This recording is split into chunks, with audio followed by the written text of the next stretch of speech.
Le transport adapté, si on commence par ça, Ouais. est-ce qu'on pourrait dire que c'est l'ancienne diligence ou c'est vraiment un service nouveau qui a été monté et tout préparé par la MRC? Non, ça n'a jamais été l'ancienne diligence.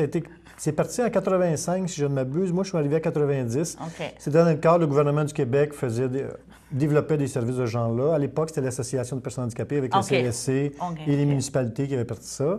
Puis, c'était un OBNL à l'époque. C'est ça. Puis, en 2002, la MRC a pris ça en main. OK. Depuis 2002, Ouais. c'est géré maintenant par la MRC, d'accord? Tout à fait, Ils ont ouais. transféré les travaux. Parce que c'est ça, je me souviens de l'association Oui, ils ont des déclaré personnes... compétence. Non, Ouais. exactement, puis tout ça. Comment qu'on peut devenir membre du transport adapté? Bien, en fait, c'est des critères provinciaux. Le transport adapté, il y a deux critères. Il faut être, une personne handicapée. Ah, Puis OK. deuxièmement, il faut que cet handicap-là empêche la personne d'utiliser un service de transport en commun par autobus. Ah, OK. Donc, ça peut être des problèmes de mobilité. Exemple, ici à Berthier, quelqu'un qui n'est pas capable de marcher de l'église, aller au bureau de poste, ça rentre dans les critères parce qu'on parle de marcher une distance de 400 mètres. OK. Ensuite, monter une marche de 14 pouces, c'est l'équivalent de 2 marches. Pourquoi c'est 2 marches ordinaires?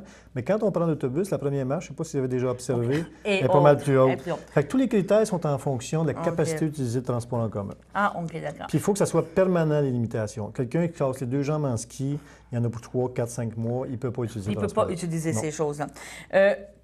Où qu'on peut aller? C'est quoi le territoire qui est couvert justement par le transport? Parfait. Le premier territoire, c'est la MRC d'Autrey au complet. OK. Ensuite, pour toute raison, on peut aller à Joliette, Saint-Charles-Borromée, puis Notre-Dame-des-Prairies. On peut aussi aller à Saint-Félix, Saint-Thomas, en OK. dehors de la MRC. Puis, on peut aussi aller là, à Repentigny, le Gardeur qu'on appelle. OK. Par contre, le Gardeur, c'est seulement 5 départs par jour. Contrairement au reste des municipalités que j'ai mentionnées, là, on peut y aller de 6h30 le matin à 11h30 le soir. Mais là, quand vous me parlez de départ, c'est parce qu'il y a vraiment des heures de départ fixées à tous les jours, qu'à partir de telle heure et telle heure, à toutes les heures, il y a un transport qui est disponible. C'est ça que je veux juste comprendre. Pour Repentigny seulement. Ah, OK. Mais pour la MRC d'Autrey, Joliette, Notre-Dame-des-Prairies, Saint-Charles-Borromée, Saint-Félix et Saint-Thomas, à ce moment-là, c'est n'importe quelle heure que le client désire, entre 6h30 le matin et 11h30 le soir, du lundi au samedi. OK. Puis le dimanche, de mémoire, je pense que c'est de 8h le matin à 9h le soir. OK. Et c'est pourquoi, ça fait drôle à dire, mais c'est pour des rendez-vous médicaux? Quelqu'un qui, pour dire à la limite, qui voudrait aller magasiner? Le transport adapté, ce n'est pas un transport médical. OK. C'est vraiment un transport en commun qui est adapté aux personnes handicapées. Ah, OK. Donc, contrairement à un transport médical, exemple, là, je ne sais pas, moi, le transport bénévole, des fois qu'il y a plus une tendance au médical, nous autres, c'est pour tout type de raisons. Ça peut être autant pour le travail, les loisirs, le magasinage, n'importe quelle raison. Quelqu'un va aller souper avec des amis.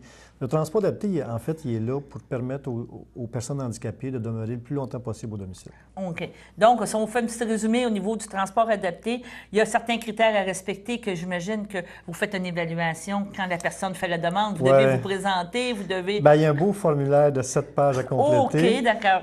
La personne complète les 3 premières pages qui sont ses informations nominatives, puis ensuite, un professionnel de la santé doit compléter le restant. OK, donc ça veut dire qu'il y a quand même un formulaire à remplir. Est-ce qu'il y a une rencontre aussi dans ce temps-là ou seulement... Non, c'est fait. Il y a un comité d'admissibilité qu'on appelle, qui est composé d'un représentant des personnes handicapées, après un représentant du réseau de la santé, puis un représentant de la MRC, qui est moi en l'occurrence. OK. Puis là, quand vous avez regardé ça, vous êtes à la personne qui est admissible. Tout à fait. Et est-ce qu'il y a des frais pour ça? Bien, pour faire la demande, il n'y a pas de frais, sauf les frais que le professionnel va vous charger pour compléter le formulaire. OK. Ensuite, ça dépend de l'endroit où vous allez. Exemple, si vous êtes dans Berthier, bien, si vous allez dans Berthier, ça va vous coûter 2 $ pour chacune des arrêts que vous allez vouloir faire. OK. Si vous voulez aller à Joliette, je ne sais pas loin, parce qu'on OK. a une belle grille tarifaire. Bien, oui, je vois ça. C'est assez complexe. Là. Vous voyez, mettons, Berthierville qui veut aller à Joliette, ça va lui coûter 4,50 $ pour un aller simple. Est-ce que c'est le même tarif en double quand c'est de retour? Ou... Oui, puis s'il y a quelqu'un qui vous accompagne, quand c'est permis, il y a des fois que la personne peut être accompagnée. La plupart du temps, l'accompagnateur devrait payer aussi. Bon, mais c'est un très beau service, franchement. Félicitations. Oui. Ça demande beaucoup d'organisation, beaucoup de travail. Oui. Puis c'est ça que je comprends. C'est parce qu'il y a quand même un véhicule qui est adapté aussi. En fait, sur le territoire de la MRC, on a 7 minivans adaptés, oui? puis on a 8 taxis réguliers.